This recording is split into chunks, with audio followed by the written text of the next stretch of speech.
Hi, my name is Nathan, and today we're going to do a comic book review of Strange, issue number 2, which is by far a very gangster issue. I'm just gonna let that out the way right now. Brought to you by RatedComics. Let's get to it. We begin this issue with the monologue from Clea, and she's going to battle with the Harvestman at the conclusion of issue number 1, and this is an all-out battle. Her monologue is that her name is Clea, which we know that, and she is Sorcerer Supreme twice over. It's dangerous to possess so much power. The energies of the earth and the dark dimension are fire and ice, acid and stone. There's a reason that even the most grasping magician doesn't attempt to take multiple mantles.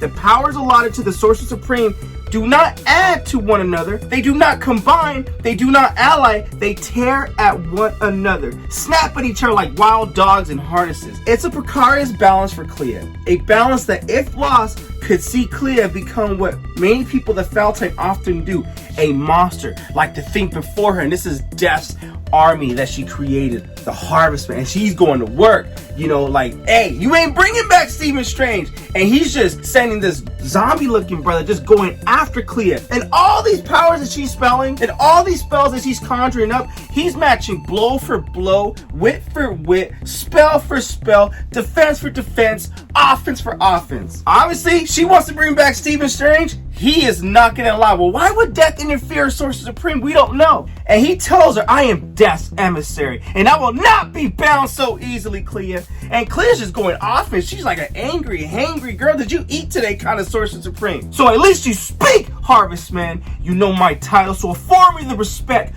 Do to it. Explain yourself. My business is death, and I answer to no moral. Well, boy, I think you may wish to reconsider. This thing that she's fighting, the zombie-looking thing, it was once Eric Masterson, Thunderstrike. And when the Harvestman speaks, it's like, it's very chilling. Like, he tells her, yeah, it's Eric Masterson. His soul has been commandeered by thousands of rogue ghosts. He is a vessel for unquiet spirits, rebelling against my mistress, ridden across the barrier between life and death. This is not the man you knew, Clea. This is the entity of mad souls, their own identities worn away by the grit of ages. This is a revenant. He speaks in like weird Amen language. I mean, if you're gonna create dialogue for Death or any mercenary or emissary of Death, this is one way to go about it. And Clea's like, okay, well, then my business is with you, bro. I want my husband back.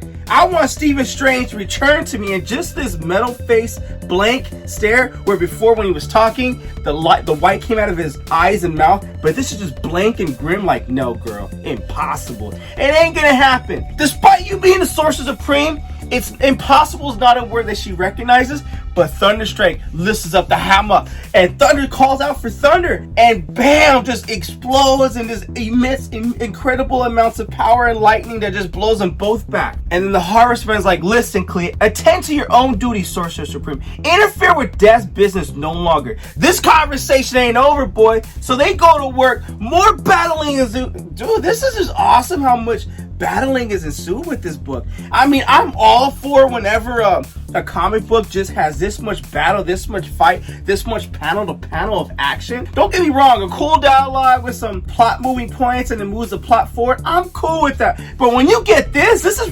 refreshing. This is like caffeine in the morning, just at the right time with bacon. So she calls out a spell for Swords, he calls out a spell for Ruby Rain. They work together on this, and then I love this right here, where she tells Masterson, for what it's worth, I recall you as a good man. He goes in for the strike, but I said for what it's worth. He lays down the hammer, and she portal and decapitates his arm. Why couldn't Doctor Strange do this in Avengers to Thanos? Yeah, why couldn't Dr. Stephen Strange do this in Avengers to Thanos? I'm just saying, this is what people were calling for. That portal right there. Harvestman's like, enough! And they end Eric Masterson together at this point. But you could tell, even though she was on the offense, she's still saddened by his decapitation, his death, because she truly did like him, because she truly did fight by his side. And the Harvestman points that finger like, you leave this death business alone. You are not resurrecting Dr. Stephen Strange. You understand? And she's like, we'll see about that. Later on, Wong is like, okay, there's gotta be more to this. Well, tell me some more about this. What happened, Clea? Clea is like, and he told me his name, the Harvestman. You know the type, another egomaniac in the metal mask. Obviously, she's referencing Dr. Doom in issue number 1. It's just what my day needed. And then so as they talk, Clea tells him he forbade me from resurrecting Stephen Strange. Forbade me? Me? The cheek of that man. Can he actually do that? Wong's like, I don't like the feel of this, Clea. It feels like an escalation. Death has created a counterpart to the Sorcerer Supreme in opposite number. And this revenant threat, things are stirring in Death's domain in ways that we don't understand. And at the precise moment when we're looking into meddling in affairs, Clea notices something. Don't you see it, Wong? This is to our advantage, even though Death wants us to stop and she's interfering. But the thing is, Death, by her extension, her creature, the Harvestman, are busy with their own concerns. That's why she had to do this, because they got too much stuff juggling, which means that we can go by this resurrecting Dr. Stephen Strange unnoticed. Okay, I like the way you're thinking. And Wong's like, okay, let's hope you're correct, but you have other responsibilities as Sorcerer Supreme that you need to attend to. Like, you need to meet with the Avengers. You got the matter of the Warlords refusing to cede their territories in Peru, China, and Antarctica. And what do you do with the ruins of Calumet, and not to mention Strange Academy? And Clea's like, okay, well look, your list does sound very important, but I gotta attend to other matters, but I promise I will get to that as soon as possible. The door knocks, she opens the door, and it's one of the people from the Blasphemy Cartel in the first issue. He's wounded. They came back. In the first issue, she and Wong defended him because other cartels, other warlords tried to take over the Blasphemy Cartel. But now she goes back and she sees that it's in disarray, in ruin, razed. What kind of criminals would dare trespass on the territory of a warlord? And Wong's like, this is Earth, Clea, not the Dark Dimension. Manhattan has no warlord. And she's sad, but she's enraged. Oh, but it does now. It really does. I am of the Dark Dimension, of the Fountain, and I am not to be trifled with. I failed to impress it upon these people when we first met with these gangsters.